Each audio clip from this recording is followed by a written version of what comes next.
Remember those endless hours grinding mobs in Duskwood just for one more level in classic WoW, or the streamlined sprint through Battle for Azeroth? Get ready to journey back through every iconic leveling experience, from the unforgiving early days to the surprising twists coming in midnight. You won't believe how much has changed, and what's about to. Hold out. Flee.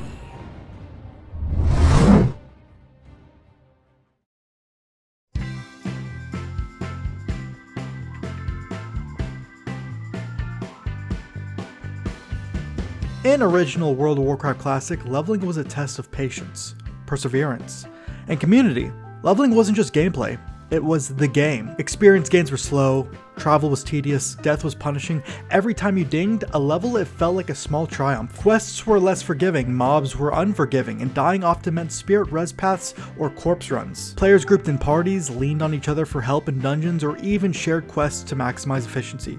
Reaching level 60 could take hundreds of hours. There were no flying mounts, no heirlooms, no quest markers on your map, only intuition, exploration, and player-made guides on fan forums. But this difficulty created community. You grouped for elite quests, helped strangers, and formed bonds in dungeons like Deadmines or Scarlet Monastery. Every ding felt like a personal victory, a badge of endurance in a world that didn't care if you failed. This was leveling before conveniences, and that gave every level emotional weight. You didn't just level up, you earned it.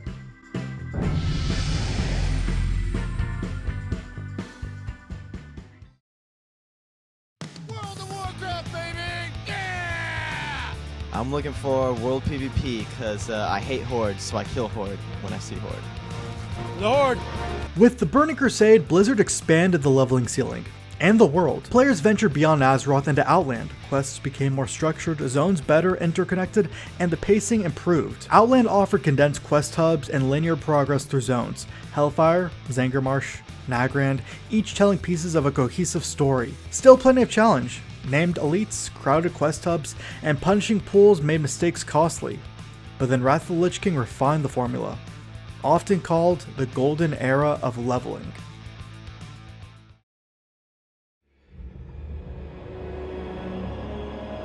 My son, the day you were born, the very forests of Lordaeron whispered the name Arthas.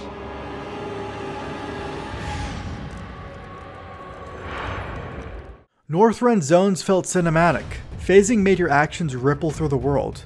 The narrative pulled you from zone to zone with purpose. Northrend zones like Grizzly Hills and Icecrown didn't just hand out XP, they immersed you in narrative. Phasing technology allowed the world to react to your progress. Towns changed, bases were built, NPCs remembered your deeds. For many, leveling from 70 to 80 was a sweet spot. Satisfying, atmospheric, and meaningful. It was the first time leveling felt cinematic, not just a climb but a journey with meaning. For many players, Wrath's balance between pacing, challenge, and the story is still unmatched. Then Cataclysm came and tore Azeroth apart. Literally. The classic world was revamped, low-level zones were overhauled, quest lines retooled, and the journey from 1 to 60 became far smoother. But that efficiency came at a cost. Many veterans missed the slower, more dangerous feeling of Classic's wilderness. Now mobs fell faster, routes were obvious, and deaths became rare. Still, for new players, Cataclysm was a godsend. It finally connected the dots between storylines, the Defias and Westfall, the Twilight Hammer cult, Deathwing's destruction, all tying into the larger world arc. Leveling became a narrative experience rather than a grind fest.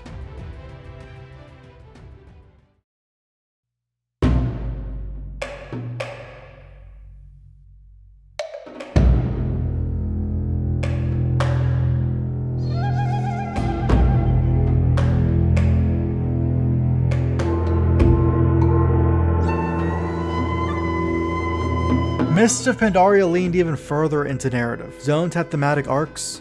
You confronted moral dilemmas, explored culture, and leveled via story as much as XP. By now, leveling had become less of a grind and more of a guided adventure. Blizzard introduced a more reflective tone, encouraging exploration and immersion. Zones like the Jade Forest and Kunlai Summit told deeply cultured stories. Quest design reached a new level of polish. layered objectives, branching paths, and rich environmental storytelling. Leveling here wasn't about efficiency, it was about atmosphere. Players remember the tranquil music, the visual storytelling, and the feeling that every quest meant something. By now, Blizzard had mastered the balance between story and gameplay, but their next step would change leveling forever. Friends, champions, fellow defenders of Azeroth, Blizzard is proud to present to you the next expansion set for World of Warcraft.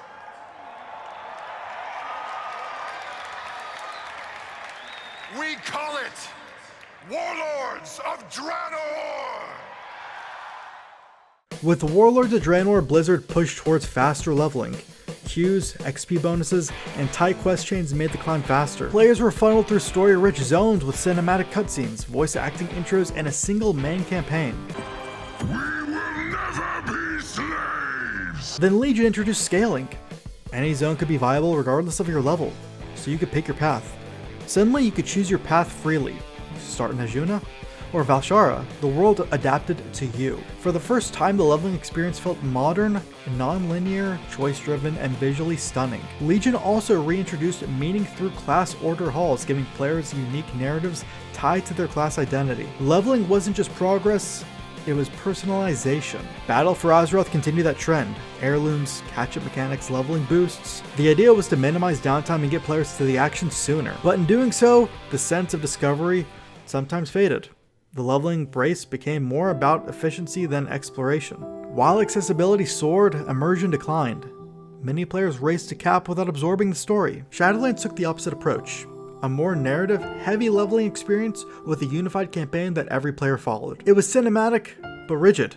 You couldn't choose zones freely until you reached max level. The story took center stage, but the replay value suffered. Dragonflight reignited exploration.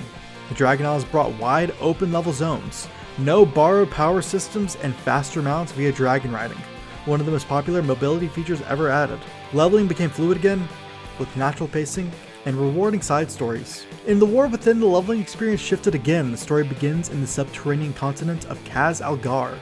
New features like delves blend open world exploration and repeatable content, bridging the gap between leveling and endgame. Also, the campaign design is more streamlined. You're guided through zones with purpose, and progression is more coherent. Less side quest scatter, more narrative flow. It's not just about reaching the cap, it's about how you get there. And now midnight looms on the horizon. What will leveling feel like in the next chapter? Set in the darkened lands of Quel'Tha Lost, the expansion marks the next step in World of Warcraft's long evolution. Blizzard has confirmed the level cap will rise to 90, expanding the progression curve once more. Alongside new levels, Apex talents will be introduced as a new layer of character growth.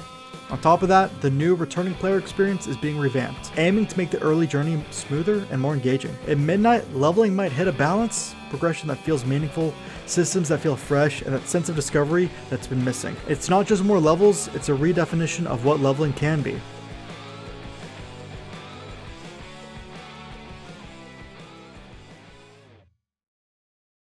From the bruising grind of Classic to the flexible scaling of Legion, from the narrative arcs of The War Within to the promise of Midnight's evolution, leveling in World of Warcraft has always been more than a number.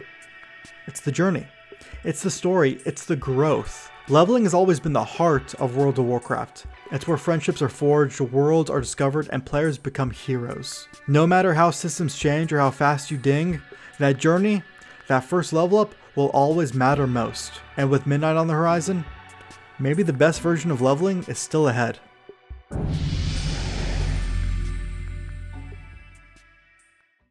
And that's the entire video, guys, a more retrospective look at the progression of leveling that has spanned over 20 years.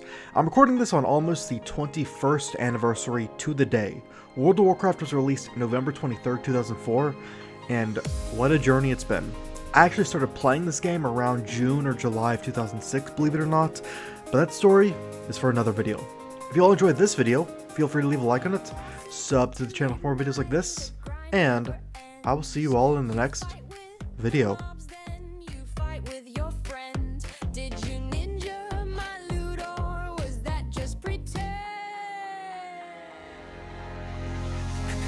Says it's all in the game. Quests and dungeons, they all look the same.